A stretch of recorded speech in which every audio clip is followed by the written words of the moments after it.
قرآن مجید کی تلاوت، ترجمہ، تفسیر، حدیث، نعتیں، تجوید، گرامر کے لیے اس چینل کو سبسکرائب کریں، ویڈیو کو شیئر کریں اور لائک کریں۔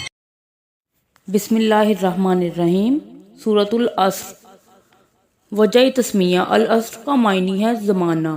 اس سورت کی پہلی آیت میں عصر یعنی زمانے کی قسم بیان فرمائی گئی ہے۔ اسی مناسبت سے اس سورت کا نام سورۃ العصر ہے۔ فضائل: حضرت محمد صلی اللہ علیہ وسلم کے صحابہ کرام جب آپس میں ملاقات کرتے تو ایک دوسرے سے جدا نہ ہوتے جب تک ایک دوسرے کو سورۃ العصر نہ سنا لیتے۔ امام شافعی رحمۃ اللہ علیہ فرماتے ہیں کہ اگر لوگ صرف سورۃ العصر پر غور کر لیں تو یہ ان کی ہدایت کے لیے کافی ہو جائے۔ مرکزی مضمون: سورۃ العصر کا مرکزی مضمون مستقل خسارے سے بچ جانے والے لوگوں کا بیان ہے۔ اللہ تعالیٰ نے سورۃ العصر میں تیزی سے گزرتے ہوئے زمانے کی قسم بیان فرما کر اعلان کیا کہ تمام انسان نقصان میں ہیں، کیونکہ انسان کو زندگی گزارنے کے لیے ایک محدود وقت دیا گیا ہے اور وہ مسلسل گزر رہا ہے۔ اس نقصان سے صرف وہی لوگ بچیں گے جو 4 کام کریں گے۔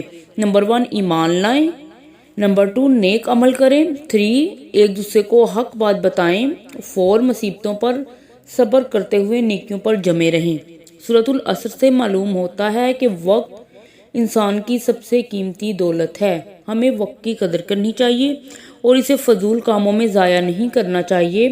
وقت کو ضائع کرنے والے دنیا اور آخرت میں ناکام ہوتے ہیں۔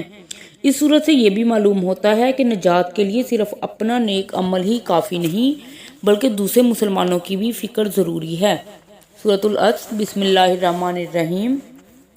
اللہ کے نام سے شروع جو بڑا مہربان نہایت رحم فرمانے والا ہے۔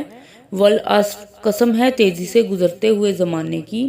ان الانسان لفی خسر، بے شک انسان یقیناً نقصان میں ہے۔